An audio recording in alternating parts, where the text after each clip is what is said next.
Understanding literature. All right, for the next few moments, we're going to be discussing literature and its various elements. These are things that will reoccur throughout your time in high school and college, so you will see these things over and over and over again. Beginning with plot, which is a sequence of events in a literary work. Basically, it's what happens, it's what goes on, it's everything that occurs from beginning to end. That's what comprises the plot. For instance, in Harry Potter, the events that took us from Harry Potter living in a closet in his aunt and uncle's house all the way to him becoming savior of the world, savior of the universe, his universe, though that is what made up the plot of Harry Potter. And it took 7 books to get there, or 7 movies to get there, and 7 books to get there, and here we are.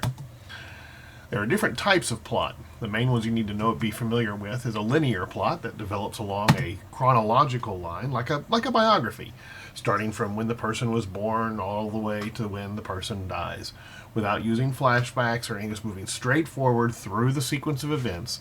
That is a linear plot. It happens along a chronological line. Another type of plot is the nonlinear plot. It's a plot that doesn't follow the typical linear chronological order. Instead, you can begin, you go through a couple of events, you might have a flashback, and the flashback may completely change what you're expecting. It may completely change who the good and the bad forces are, or what the good and the bad forces are in the book, and then move on to the end. A nonlinear plot example would be something like Star Wars, which in 1977 through 1983 released episodes 4, 5, and 6. That's what I grew up with. A lot of young people today grew up with episodes 1, 2, and 3, which fill in the backstory for Darth Vader. This is an example of a nonlinear plot. Now, plot structure has been around for a very long time. How old do you think this structure is? I'll give you a moment. Okay, I'm guessing you probably don't know. It came from Aristotle in 350 BCE. You can do the math and figure out how exactly old that is. But the fact is we use a very similar structure today. This is it right here. It looks kind of like a party hat. It begins with the exposition. This is the start of the story, the situation before the action starts. Anything that happens right before that. Then we have rising action. This is where series of conflicts begins. This is where you start to see things happen. You have the climax. This is the turning point. This is where everything changes. I'll bring up Harry Potter again. In book 4, one of the darker books, we see things really begin to change and turn. Falling action. All of the action that follows the climax is considered falling action. Now, there is an exception, although I've used Harry Potter as an example. The exception is that every book also had its climax, and every book also had its rising action, its falling action. But when you take a step back and look at the entire collection, you can see where the climax is in the entire story. And finally, the resolution. Everything gets tied together. All of the threads come together and everything is taken care of. No loose ends are left, usually, and that is the resolution. We mentioned conflicts occurring in the rising action. Well, there are different types of conflicts. We begin with internal conflict. Its definition is it's just a struggle that takes place inside a character's mind. Now, this can deal with all kinds of different things. It's not visual or tangible, but instead it's something that the character wrestles with, the character deals with. It might be feelings, emotions, morals. It could be all types of things. Anything internal that can be internalized and cause conflict inside a character's mind, that is what internal conflict is. It's also known as man versus self. Man versus self. That's, like I said, anything inside his own, or a character's own head. External conflict. Definition is struggle between character and outside force is an external conflict. If you were on this boat, you would be facing external conflict. Now, there's a good chance you'd be facing internal conflict as well, but for sure, external conflict, because you're out of control of what's happening to you if you're on this boat. External conflict comes in different packages. The first one is man versus man.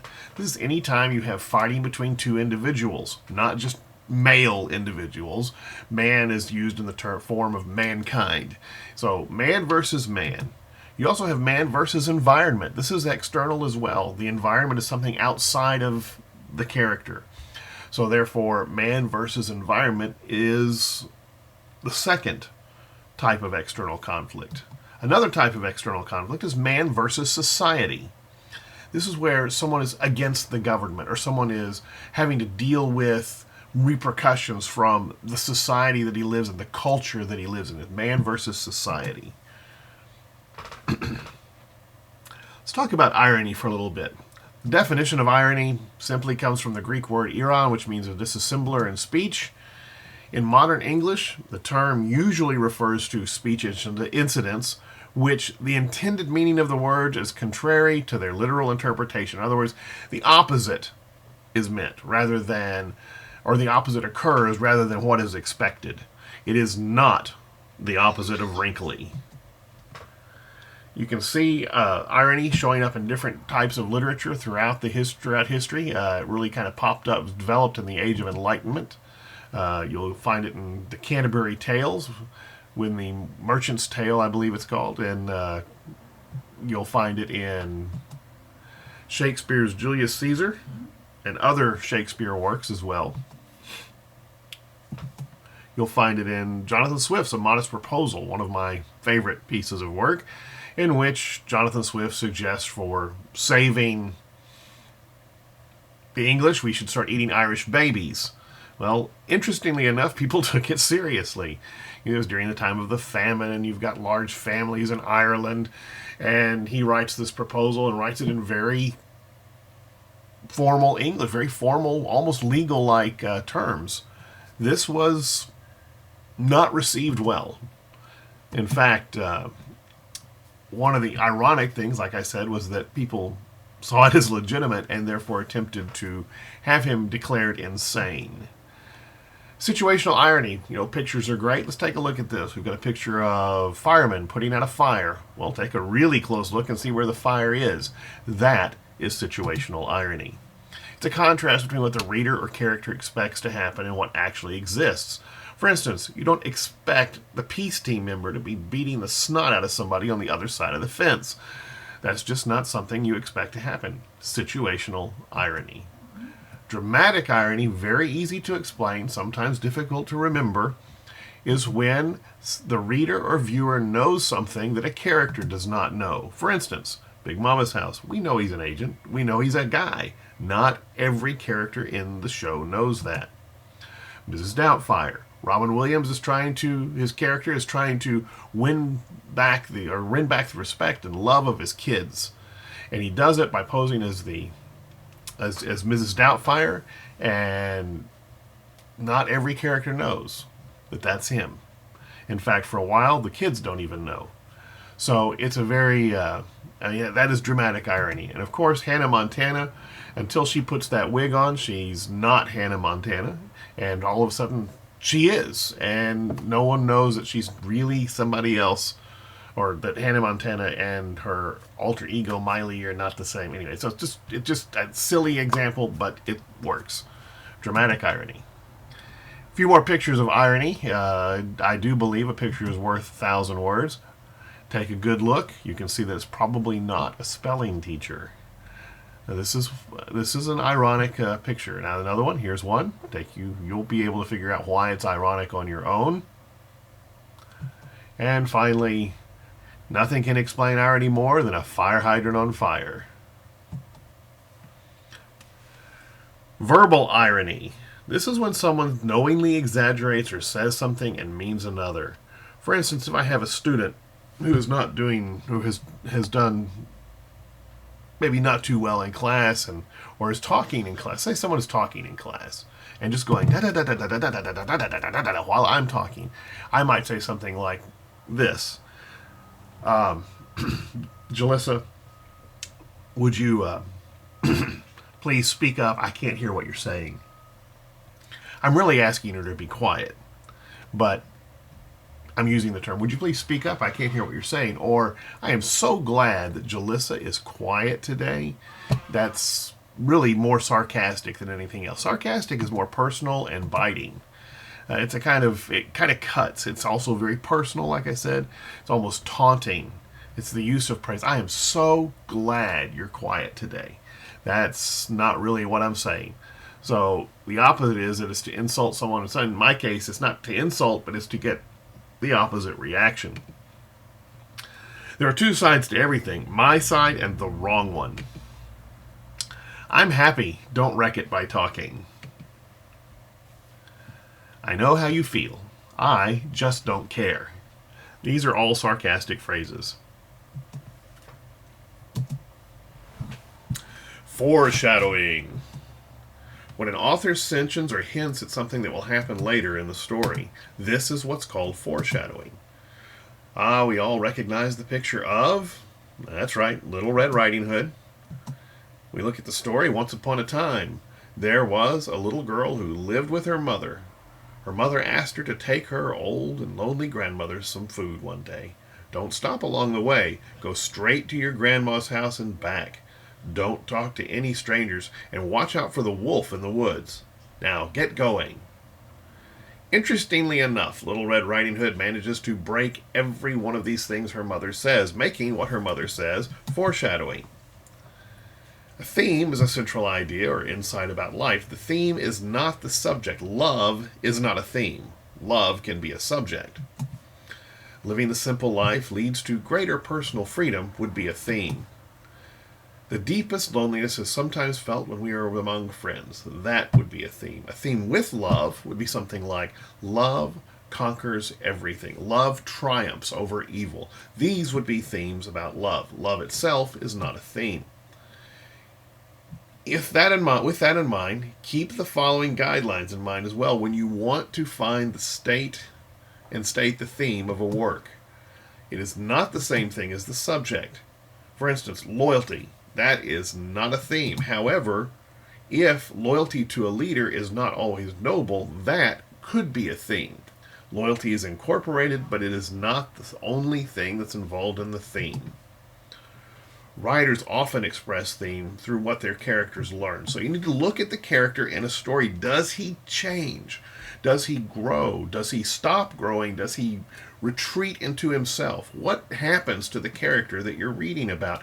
This is one of the places you'll find theme. Does he realize something? She realize something that he didn't know or she didn't know before? Has he come to some kind of epiphany, some kind of learning moment, and something that has just clicked, a light bulb, an aha moment in life? These are things where you can find the theme. Conflict also helps reveal the theme. What is the conflict? What is the struggle between? What are the forces and what does the main character face? What are they looking at? What are they dealing with? You can find the theme here as well. And how is the conflict resolved? Is it resolved with love, like I mentioned before, or is it something else? What is it that solves the conflict? For instance, two friends find a wallet. One friend wants to return it, the other wants to keep it. The resolution is they return the wallet and share a small reward.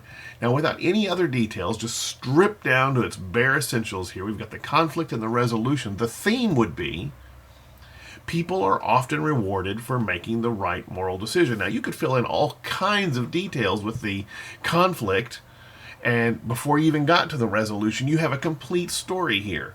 So, the theme is people are often rewarded for making the right moral decision. It's not make the right decision or right decisions. It's the complete phrase that you find in this box here.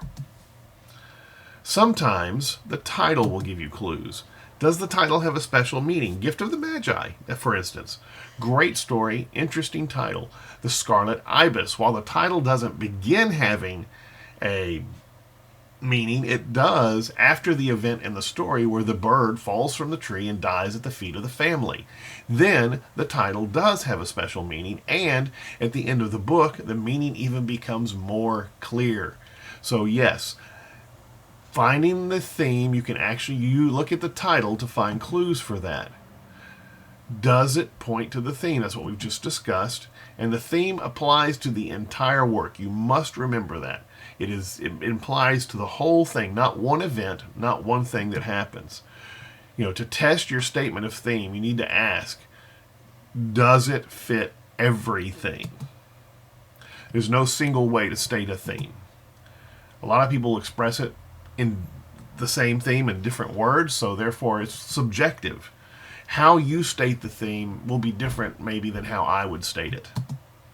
There also may be different opinions about what the main theme is. This is where discussion about literature comes in and where things get fun. And the most meaningful literary works often have more than one theme. Again, discussion and communication with one another. This is where the whole reading process really comes to a head, as far as I'm concerned, where maybe you've learned something from what you've read that I haven't learned, and maybe together we can share the lessons we've learned and really open our minds to what the author had intended. Thank you very much for listening. I hope you've enjoyed. The secret word is banana.